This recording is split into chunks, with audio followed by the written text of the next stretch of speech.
Want exclusive content and a say on emerging cricket's direction? Support us on Patreon. From as little as $2 a month, you'll be helping us grow the game outside its traditional centres. To sign up, log on to Patreon. That's patreon.com/emergingcricket. Today, we chat again to Kevin O'Brien in part 2 of our sit-down interview.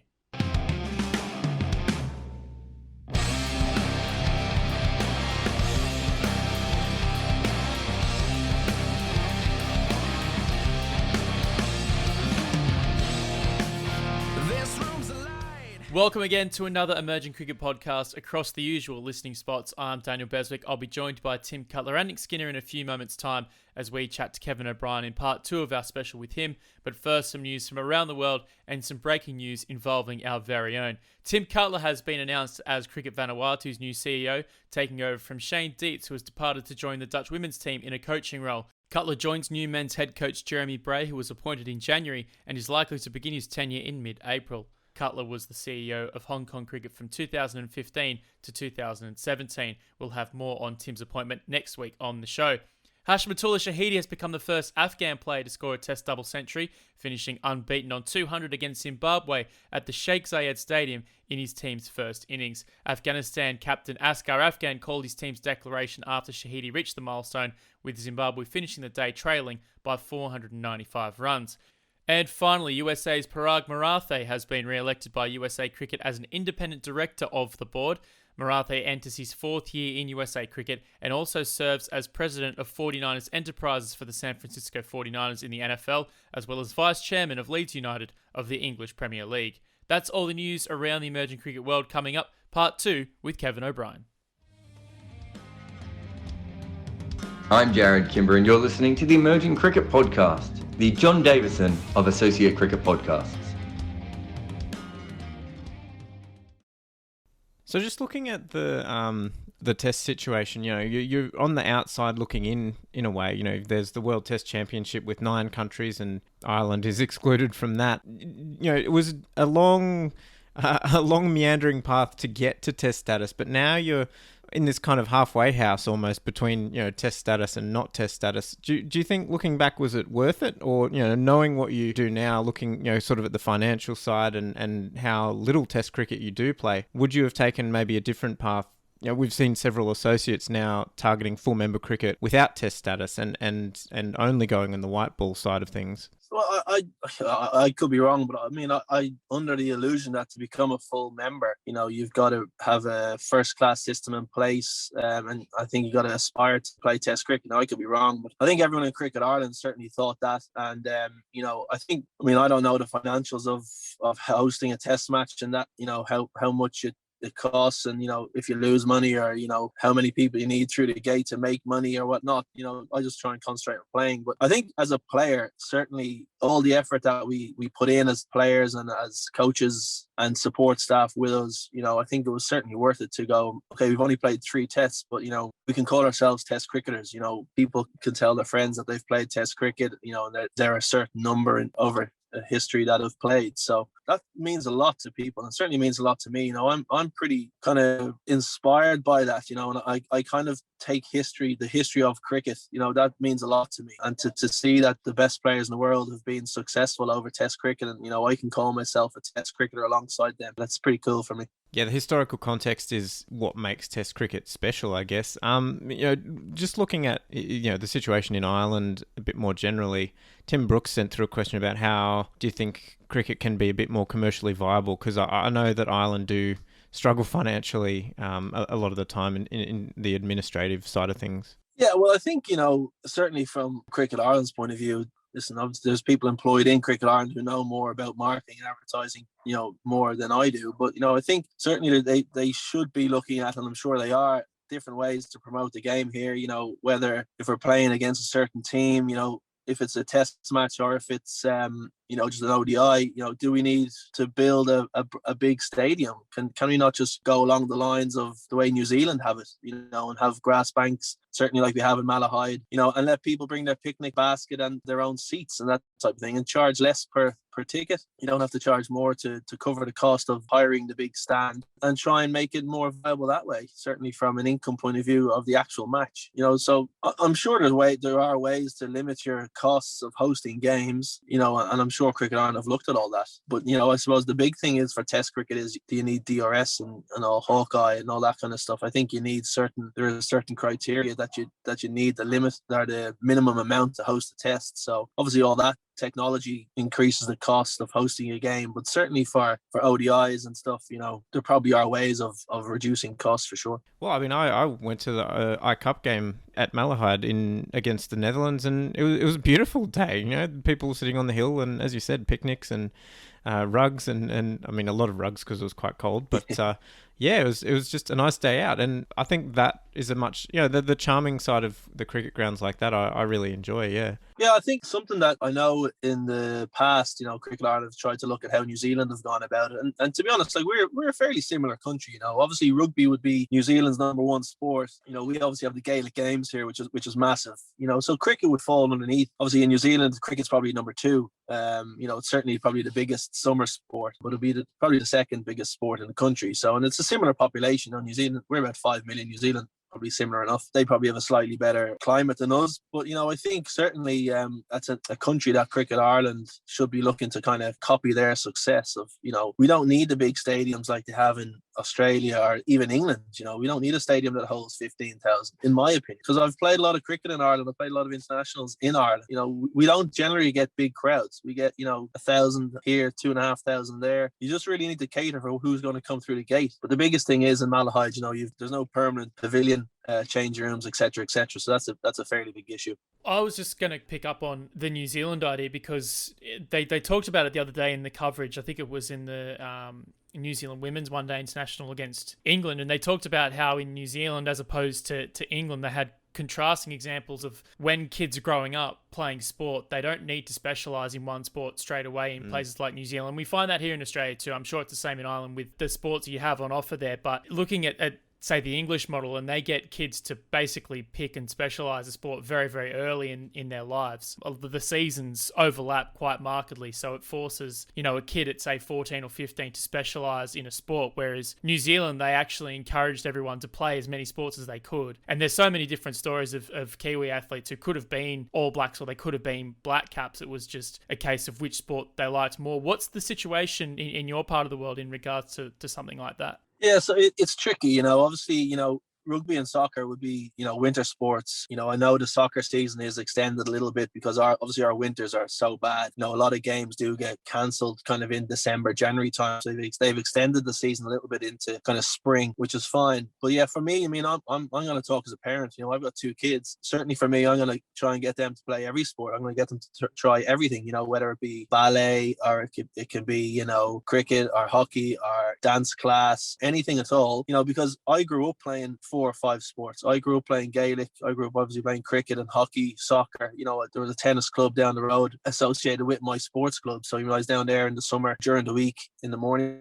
And, it was a great opportunity to learn other sports and learn the skills needed in other sports that obviously then I brought into cricket. So for me, the options to play as many sports as you can as a child growing up, it's absolutely necessary. I suppose here, it does need people who are involved in sports to have an open mind of, I'm going to say, let a kid, in inverted commas, let the child go off and try cricket, or let them go off and try tennis or soccer or hockey or rugby. Let them try sports at all the underage game to see which one they like, because kids will fall into whatever sport they like to play. It may not be a sport, and that's fine as well. But I think from a sports point of view is to try and let children play as many sports as they can, and then pick at a certain age the sport that they want to play most. I think that's most important, is let the child choose the sport that they really feel comfortable with, that they have most friends in. And if that's something that you're not experienced in as a parent, or you've got to respect that decision, in my opinion.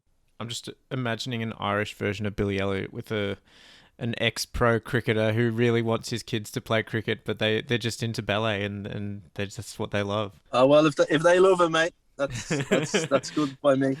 Well, you talk about the idea of coaching or encouraging, kids to get into sport. You've got yourself an academy now. Talk to us about that. Yeah, so it's something I kind of started in, actually 2011 after the World Cup. I kind of did it part-time over the last, whatever it is, 8 or 9 years. Yeah, so it's just something that I'm looking to restart now this summer, is to give back to the game here in Ireland, and to try and get as many people enjoying cricket and improving at cricket as possible. So yeah, I've got my own academy, Kevin O'Brien Cricket Academy here based in Dublin. But I've travelled around Ireland over the last couple of years coaching in clubs all over Ireland. So I'm willing to get in the car and go down and do some small group sessions, some one-on-one stuff, and also some kind of team sessions with clubs. So it's an area that that your club cricketer here in Ireland, they probably lack, certainly in the newer formed clubs. They lack that quality coaching that hopefully that I can give them.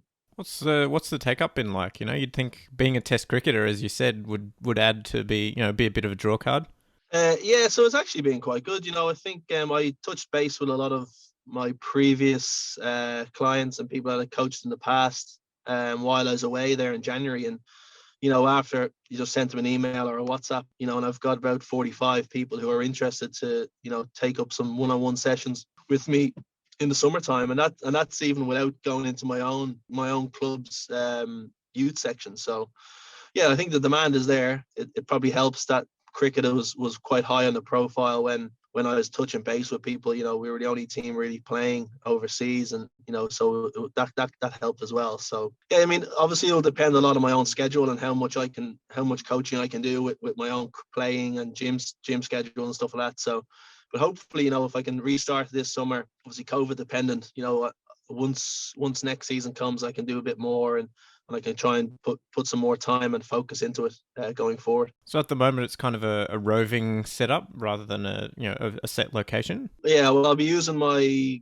home club, Rail Union Cricket Club. I'm using their nets. So that's where I'll do all my coaching. And unless a club want me to come to their training sessions, during the week or on the weekend, I'll obviously just travel then. But yeah, no, if someone wants a one-on-one session with me or a small group session, it'll be done in my home club in Rail Union. So I'll just use their nets. Could you give us a sneak peek as to how you impart your knowledge on some of the future players? Do you go up and say, look, when there's this average right-arm off spinner, let's just call him Graham. This is what you should do? Is that how the conversation goes? Yeah, just put the foot down and slog it over mid-wicket. Show him some more YouTube clips. Yeah. just tell him to type in my name. No, yeah, definitely. It obviously it all depends how talented the child is, and it's not just children. That's the other thing.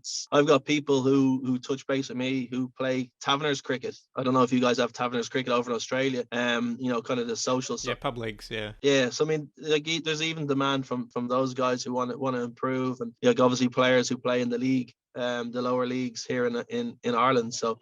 What I mean, I'm not going to say this is gospel. What I believe in and what I think as a coach is, and a player is, to try and, if you're a batter, you need to score runs all the time you bat, and to score runs you need to take risks. Obviously, the more you train, the risk you take is less because you've trained that certain shot over a period of time. And the biggest thing with like your average social cricketer, your club cricketer, they probably train once or twice a week at most. So I just try and impart, some fundamental skills that they need, and, just let them play as natural as they can in the session, and I'll just try and give them a few tips here and there. Because certainly if someone has been playing cricket for 15 or 20 years, for me to go in and change, technically it's detrimental. And it comes to, bowlers as well. If someone's been bowling a certain way for 10 years or so, or a few years even at underage cricket, obviously if he's injury free, you just let him continue with that action, because that's obviously what he's used to. And for me, it's just trying to improve what he has, whether that be consistency with the ball, bowling more line and length, or maybe improving his Yorkers or a slower ball, a different type of slower ball. We try and work on that. I'm not retiring you yet, don't worry. But is Kev O'Brien the coach where you see your future in the game as you look beyond your playing days? Is that a focus for you at the moment, or what else is on the horizon? Well, yeah, I've got two focuses. One of them is coaching, and the other one, which Currently, I don't know whether it sits higher than coaching, but it's umpiring. For some reason, I have a real keenness and interest to get into umpiring. I'm a qualified umpire. I've done my courses here in Ireland, so through the Leinster Cricket Union, which is the area I'm based. So I'm qualified to start umpiring. I've been qualified for the last couple of years, but just with my playing schedule and stuff, I just haven't got around to it. So that's kind of a goal of mine now this summer, is to start umpiring and just get the umpire's coat on and just get my hands dirty and see if I'm any good. I mean, I umpire at the Irish training sessions. I stand at the umpire during the nets, so I do have an interest in it. I don't know where it came from.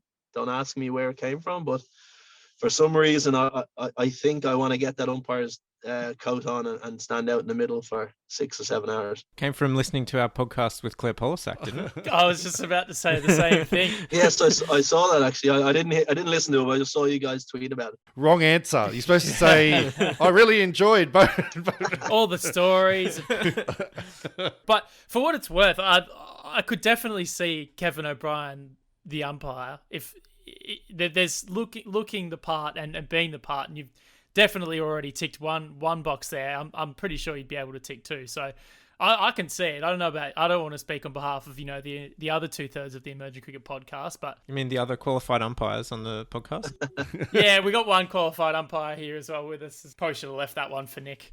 What are you saying, that my Sutherland Shire District Junior Cricket Association umpire ticket still isn't? No, I forgot about that too. Jesus, I'm outnumbered 3-1 again. Yeah, it didn't stop you talking though, did it? I'm a cricketer now. I'm going to argue at all the decisions. Of course, it could be worse. I could be a bowler. Well, you look at someone like Paul Rifle, who had a fast track post playing through the higher grades and into state cricket in Australia, and I know they've got an accelerated pathway in places like Australia. It sounded like what Claire was saying in the UK, there's a real backlog of past players umpiring, but you think perhaps in Ireland there might be an opportunity there of really kind of getting a chance there when you stop playing to be doing the interpro stuff and then getting on the panel on behalf of Ireland to really get that exposure early without having to do 10 years on it. There's a real as soon as you said it, I thought, wow, that's a great idea, because there's a real opportunity there, especially with so much cricket going on in the next few years, and I'm going past 2023 here now. There's still going to be lots and lots of global events with opportunities, associate cricket and full members. So, no, I think it's a great idea. I thought you were going to say, all the guys that you're ambassadors for, you're thinking about getting into one of those industries, but I just love that the love for the game is going to continue. It's like, well, I've got two options. It's either coaching or umpiring. Yeah, that's pretty good. Yeah. No, and to be honest, I mean, just going, obviously, there's a couple of guys, myself, obviously, and then you got Albert van der Merwe, who used to play cricket for Ireland. He played in the 2011 World Cup. He was an off spinner. He's a qualified umpire. And we've got Mary Waldron, who's the ladies wicketkeeper. She's a qualified umpire as well, and she's umpired some of the domestic stuff here, the first class stuff in Ireland, and I think she's down in Adelaide at the moment, and she's umpiring in first grade cricket, I think, over in Adelaide. So she's doing well, and she's well respected here in Ireland as an umpire. So yeah, there's a small group of us, 3 of us there at the moment, and I'm sure there's others who've played for Ireland who are considering it. But currently, I think we're the only 3. So just, you're talking about coaching and looking at the kids' techniques and whatnot, and the Ireland Wolves are playing at the moment over in Bangladesh. Are there any young prospects coming through for Ireland that we should be keeping an eye on over the next few years? Yeah, there's a couple of guys in that squad. Obviously, there's a few guys in that squad who've played for the senior team, and Curtis Camphor being one. He's young. He's had a great start to international cricket. Harry Tector's another one. He's captain the Ireland A team at the moment, and Garrett Delaney's over there. So they're the 3 that the listeners may have heard and would have seen play before. Stephen Doheney is a very good batsman. He batted 3 in that 4-day game.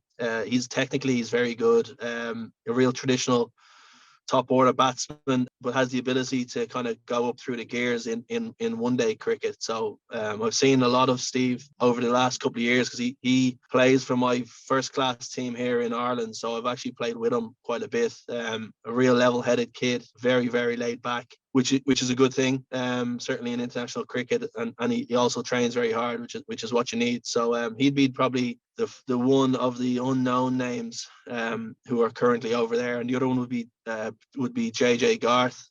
He's a young leg spin bowler. He's also from my first class team here, Leinster Lightning. He's a kind of a quick leggy, more suited to white ball cricket than red ball cricket at the moment. But he's promising as well. Any relation to Kim Garth? Yeah, Kim's brother. Oh, right. Yeah. Kim's younger brother. Yeah. Just another Irish cricket family. Yeah. That's an interesting point you bring up. The leg spin that's more in line with white ball cricket, and looking at the T20 franchise leagues around the world that do love that idea of a quick leg spin, and we see them now being picked up everywhere. Paul Sterling playing in Pakistan at the moment. Have you found it a little bit frustrating in a way that T20 leagues haven't been as quick to pick up Irish players in them, even with you guys playing well when, tested at full member level? Yeah, it is frustrating. I think the big thing, and not going to say the only reason, but one of the reasons why potentially more Irish players haven't played, or, we haven't played as much as we would like, is, we obviously play, but we don't play enough. We'll play a one-off game here against a team, and then, have like 4 or 5 weeks off. So if someone was successful in that one-off game, by the time a tournament's draft is on 6 weeks later, there's obviously plenty of international cricket on, and there's plenty of other franchise cricket on that potentially other players have put their hands up and put in some good performances. So that's the main kind of downside to us, is we just don't play consistently enough, whether it's against the big nations or, even, just we don't play enough series kind of back to back to put in, a prolonged period of time where players can be consistent. And, as we know, you only need 1 or 2 chances in these leagues. You go in and you put in 2 or 3 good performances in the league, and, you get interested by, a team get interested in the next tournament and so on, and you kind of get on the roller coaster, and you've all of a sudden you're playing consistently for a year or 2, and that type of thing. And it's just the way it is, unfortunately. And unless you can put in a seriously head-turning innings, you've really got to do it over a consistent basis over, a couple of months leading into a draft or an auction or something. We talk about it a little bit, where it seems the hardest bit is actually getting on the merry-go-round. When once you do that and you play a couple of good knocks in a league, it seems very difficult to actually fall off. We've seen a lot of full member cricketers who, I wouldn't put them in the world class bracket, but they seem to manage to churn out gigs here, there, and everywhere because they play 3 good innings in the CPL, for example, and then they find themselves in Pakistan, or they pop up in the BBL, or they pop up in Bangladesh. So, I mean, if you look at say, Paul Sterling in Pakistan at the moment, are you guys, itching for Paul to do well, in the sense that, one, it will give him, the chance to go on and play in more leagues, and it will also probably in turn help you guys as well, being exposed, and a lot of teams thinking, if he can do it, then why can't the rest of his international team? Yeah, massively. First of all, we want Sterlo to do well because he's our mate first and foremost, and obviously Sterlo's been an unbelievably class player for us for the last 18 months or so, and it's funny because franchise leagues haven't seen the best of Sterlo. The performance he puts in for us over the last 2 years or so has been unbelievable, and he deserves his chance. He's been one of the best players in one of the best players in the English system, certainly 2020 system over the last 4 or 5 years. While he was there with Middlesex, consistently he was up top of the run scorers, at a very, very good strike rate. So yeah, for him, hopefully he can go over and play well and put in some good performances, and then I suppose from the flip side of that is, if he does well, teams might start looking at some of our younger players to take a chance on. At a lesser price, and they can put in some good performances for franchises around the league as well. So I think obviously Rashid Khan, to take an example, he's obviously an unbelievable bowler. He did well in I think it was his first hit in international cricket for a couple of years, and got into the IPL, and he was very, very successful in his first year or two of the IPL, and all of a sudden Nabi got selected and Mujib then got selected, and like them getting selected is probably because of how successful Rashid was to a certain degree. Obviously, those two guys, Nabi and Mujib, are very good bowlers and they're very good players in their own right. But, you know, you'd pose a question, if Rashid didn't get selected in the IPL, would teams have taken notice of Nabi or Mujib? I don't know. But because Rashid is so successful in the IPL, I think teams realise that, you know, geez, Afghanistan have got some very good players. And well, who's this Mohammad Nabi? Oh, look, Mujib is very good as well. And they've signed them. And the fact that Nabi went to Sunrisers as well, and I think there was a sort of a, you know, we'll have someone that, well, he can play cricket very well, but also help him acclimatise and feel more at home. That maybe the fact that that you guys are happy to travel everywhere and can just, you know, shrug shoulders and get on with it. You know, the fact that Sterlo doesn't need you to go to be picked with him. But I it comes straight to my head. I sort of think 2011. This is what we're here commemorating. Was there ever a sniff for the IPL? Did you get close? Did you talk to franchises? There was, unfortunately. Well, I'd say unfortunately, and as a result, you know, so I was back home after the tournament. I think it was in April time. I was doing an Easter camp in my local cricket club, and I got a call from Cricket Ireland, and it was the director of cricket at the time, and he was like, "Oh, Kerala Tuskers are interested in you for the IPL. Someone's got injured. They want you to go over and play." And I was like, "Oh yeah, cool, yeah, that sounds unbelievable, brilliant." And I said, "I'll just let you know, I didn't put my name in the auction. So how does that work?" And he goes, "Okay, leave it with me." And then he rang back 15 minutes later, and he says, "Oh yeah, you can't get signed because you weren't in the initial auction," which happened before the World Cup in January or something. So I'm like, at the time, I was like, "Ah, for sake, like, why didn't I just stick my name in?" And you know, but at the others, I mean, I had no idea that I'd go and score 100, even go and score 50 in a World Cup. You know what I mean? And I didn't have an agent at the time, so I didn't really know the ins and outs of putting your name into a draft or an auction at the time. So I suppose, yeah, it's a bit disappointing to get the call and you're thinking, yes, happy days, going to the IPL, and then 15 minutes later, actually, no, you can't go. So, yeah, that was a bit disappointing. Bez, you were nodding when I asked that question. Did you know that story? Kind of. So I remembered that. I think I read that, you know, had that innings been about a month or two earlier, you know, things could have been completely different. But it was so bad just listening to that story halfway through and just knowing knowing the ending before he even had to say it was. No, because when I asked, I was like, have I just asked a question that, like, I'm the only one in the room that didn't know the story? But no, I didn't know that one. No, wow. I mean, I don't think Kerala were particularly good financially in terms of paying their players, so you might have dodged a bullet in a weird roundabout kind of way. I don't think that's going to help him.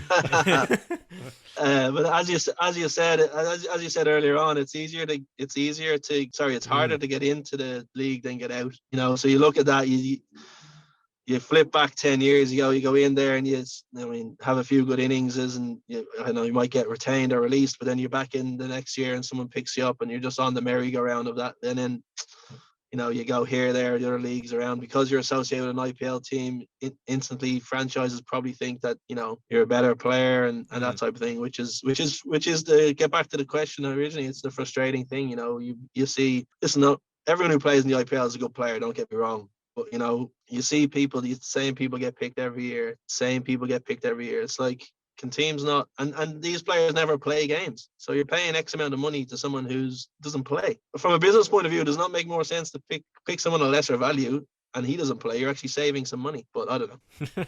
You're preaching to the choir here. I mean, exactly. I know.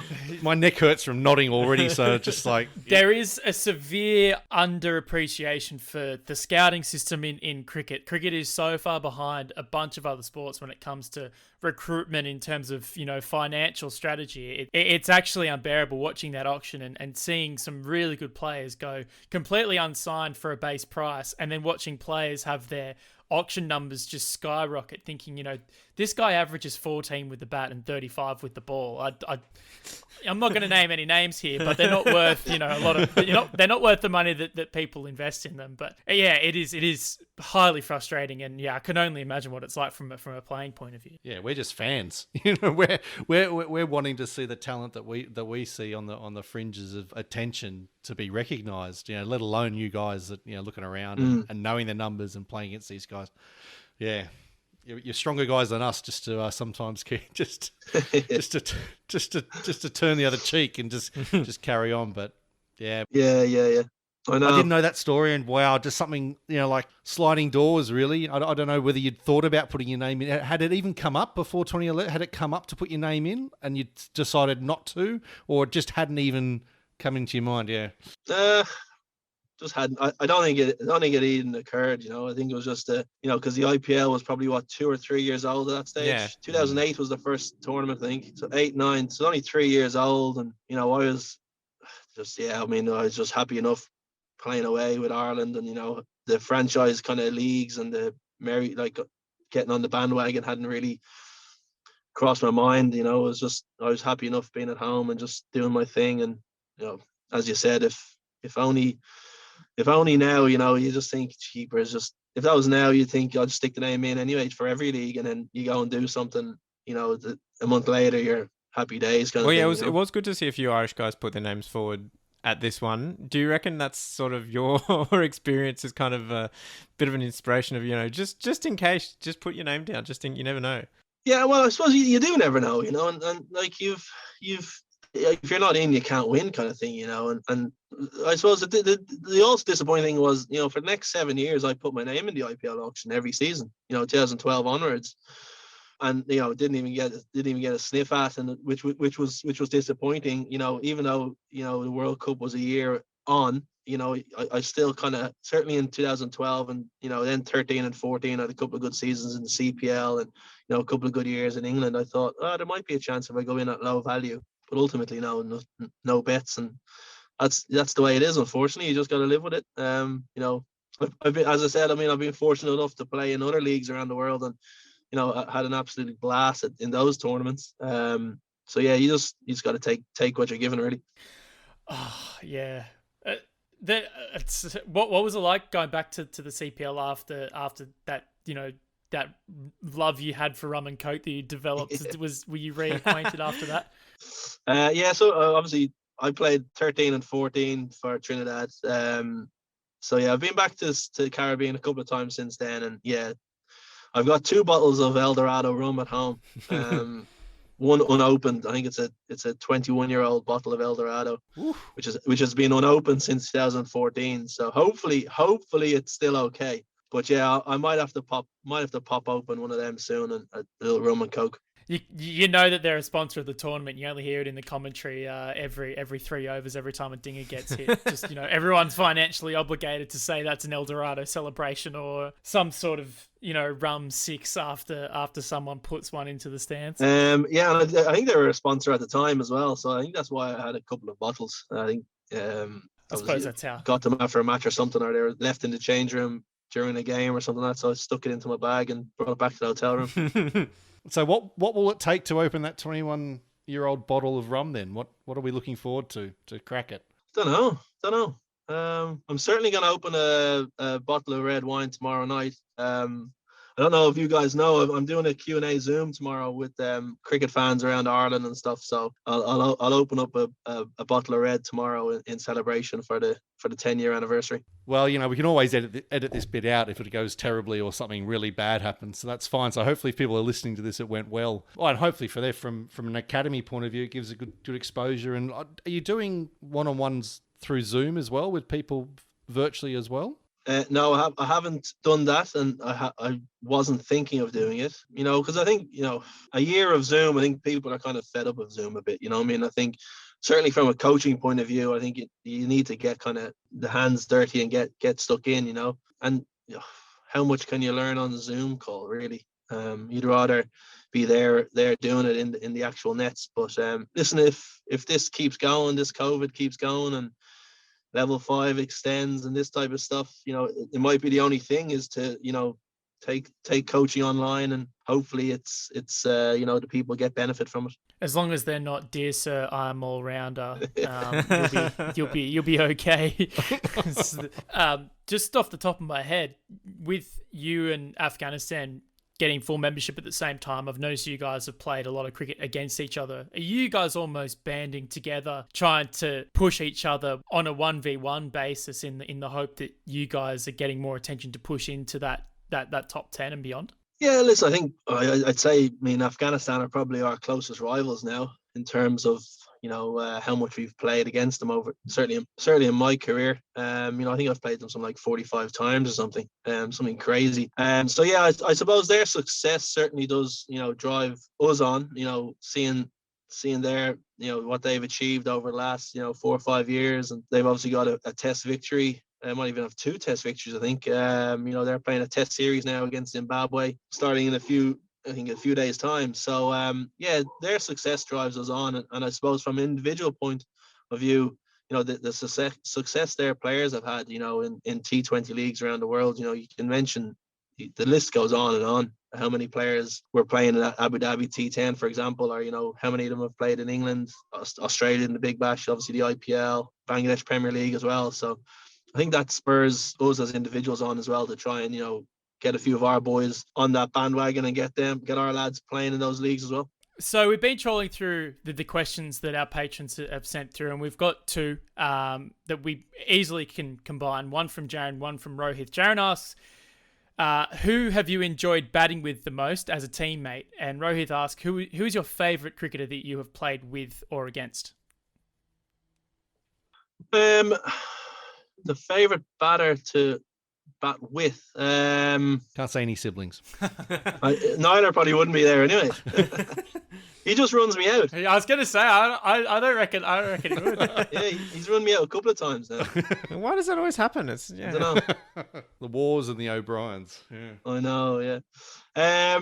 Who the favourite person to bat with? I enjoyed batting with Pooran in the CPL. Obviously he was very new to kind of franchise cricket. I think he was only 17 or 18 at the time, and just to be at the non-strikers end to watch him bat, even then, he was unbelievable. I remember he played an innings for Trinidad against I think it was against Guyana. He got 60 odd off about 15, 16 balls in Queen's Park Oval, and he was just to be there watching him bat is just unbelievable. And obviously now he's gone on and he's one of the best batters in the world at the moment. His ball striking even then, 7 years ago, whatever it was unbelievable to watch. And it's just to see him become the player he is now, it's pretty cool. It's pretty cool to watch him bat, and obviously had a up close and personal eye when I was doing my coaching stint in the T10. Watching Pooran play, he's just second to none at the moment. So it's pretty cool to bat with him. Favorite cricketer I've played with or against, probably Dwayne Bravo. To be fair, he's obviously just his energy and the way he goes about, the way he plays his cricket. He enjoys it. He always plays with a smile on his face. He's a good captain as well, and he was good to me when I played with Trinidad in 2013 and 14 as well. So yeah, kind of keeping the Caribbean feel of this chat with the rum and cokes and Pooran and now the champion himself. But yeah, Bravo would be up there. Certainly on the top of the head would be one that I've enjoyed most playing with. I mean, yeah, he's one of the. He seems like the most fun out of just about anyone there, but it's actually quite telling just how well he's done to prolong his career. Being an out-and-out all-rounder, a seam-up bowler, and now he's kind of that death bowler, runs his fingers over something. He can come in and bat, long and deep into an innings as well. He's kind of reinvented his game, and he's done it for almost as well, probably as long or longer than you have as well. 2 cricketers that have been around and consistently found new ways to kind of reinvent and keep on top of how cricket is played at the highest level, I think. Yeah, and it's interesting because I think he's quite a big thinker of the game. And I think he does think a lot about his cricket and about cricket in general. And as you said, ways to kind of stay one step ahead of the curve. So yeah, like he's gone from the type of cricketer he burst on the scene. He was probably more of a bowler who could bat a little bit early on, and then he turned into a proper all-rounder playing. You just think of some of the knocks he played in the IPL and in CPL and stuff, and the Big Bash when he played a couple of years in, I think it was the Renegades, and then you talk about his slower ball that he was the first person to kind of bowl that type of slower ball, maybe apart from Malinga kind of undercutting it more so from we got it from the baseball side of sports. So yeah, like I think he is a deep thinker of the game and of his game, especially to stay one step at the curve to continue his career as long as he has. Now, Kevin, a question that we ask everyone here on the pod, And being an aspiring umpire, this one might be a little bit sacrosanct, but we do want to ask you, if you could change one law of cricket, what would it be and why? First of all, I need to look over my law book and learn the laws. First of all, You're a qualified umpire. You can't use that one. It's an interesting one because obviously some of the laws are some of them are absolutely crazy to think about it. But they've been around cricket for so long. Now, I don't know if it's a law or if it's a regulation, but mine is going to revolve around the DRS and the umpire's call. Ah, yes. I think if the ball's hitting the stumps, it should be out.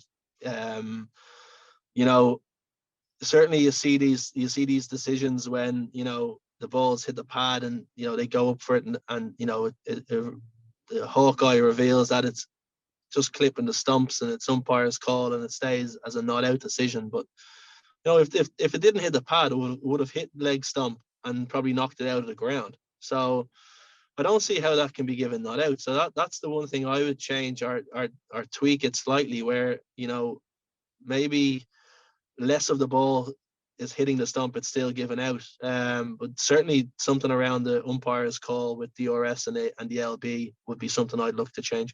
Breaking news: Kevin O'Brien decides to take back his bowling card and to give everything that hits the stumps out. I can't believe that. I thought you would have been definitely on the umpire's call, Chad. It just seems to say bats more than bowls. I reckon I'll be a bowling umpire. Oh yeah. I have a feeling I'll be a bowling umpire.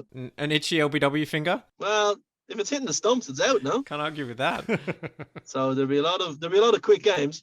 So who are you modelling your umpire signals on? Do you have in your head? Obviously, when you're batting, you bat like Kevin O'Brien. But who are you umpiring like? Do you have an umpire of the past that you feel like you're doing the same? I used to love the way Steve Buckner gave decisions out, just the nod of the head and then the look away, and that I just loved it. And it takes 3 years to make a decision. And I remember there was an Indian umpire called Venkat he used to umpire a lot in when England would be playing Test cricket, and he was umpiring a lot. So the way he gave David Shepherd was a bit of a classic as well. He used to shout, "That's out" as well, didn't he? Yes. Just to point at batsmen, just be like, "Can you start walking?" Yeah. So he was obviously the main umpire when I was growing up watching Test cricket, and you'd see him shouting at the batsman, "That's out," and waving his index finger. So maybe something in between those three guys. That's good. Venkat, I think we mentioned it with Claire, the same one. I don't remember that sort of arm sitting out to the side when given Mark Waugh out LBW in the semi-final in '96 against the Windies. That one that nipped back and kept low, and there he was, just that kind of Tim's still bitter about it, as you can tell. Well, speaking of DRS, it probably might have just hit him outside the line, but it doesn't matter. It gets brought up, I reckon, every third podcast. Okay, we've brought up twice, and I won't again. Okay, if you've heard me mention this twice, message us, and I'll never mention it again. But again, Australia went on to bottle it in the final anyway, so it doesn't matter. But no, great ones there. But I think it was always great, those World Cups for us that were so used to seeing just sort of Aussie umpires and the occasional overseas tour, to see all these other ones from other countries. Cyril Mitchley was one for me in '92. Now, nobody will be able to see me do this, but he would like give a 4 and be like chopping the air as he'd give it. And even when I'm going back watching highlights from the '92, I'm like, Cyril Mitchley, where have you been all my life? This guy who's doing almost like, let's give him the chop, as he's giving a boundary. But look, that's going to mean nothing to everyone that's just listening to this. But that means nothing to people who are watching you, Tim. That looked more like a dance move than an umpiring signal, if I'm honest. I reckon that was Tim Cutler at London circa 2019. Look, if I have to bring something up on YouTube again, I know you guys had to watch me watch the Sharks preliminary final from '95 from last week and sort of just like goggle box, but I have to bring up some '92 highlights and we'll get it up. But another day. Can we do Kevin O'Brien Bangalore goggle box? Do a watch along. Yeah, we've got some contacts at the ICC. I'm sure we could pull a few strings here. I'd be all about it personally. Now, watching party, that'd be good, and just the camera back on. But Kev will be on the Reds. Well, it's been incredible having you on, Kevin, in what is set to be a pretty special week for you. Enjoy it, soak it all in. Enjoy all the positive chat that's thrown around. It's clearly deserved. It's been an unbelievable international career for you and for Irish cricket over the last 10 to 15 years. You've seen it all. Congratulations once again, and thank you for joining us to tell some of your stories here on the Emerging Cricket Podcast. Cheers, guys. Thanks a million. A huge thank you again to Kevin O'Brien for joining us on the Emerging Cricket Podcast. That's everything in the emerging game this week. Make sure to subscribe to the Emerging Cricket Podcast if you haven't done so already, so you can tune in as soon as it drops every week. If you want to support us financially, go to Patreon. That's patreon.com/Emerging Cricket, where you can support us from as little as $2 a month. For now, on behalf of Nick Skinner, Tim Cutler, and myself, Daniel Beswick, see you next week.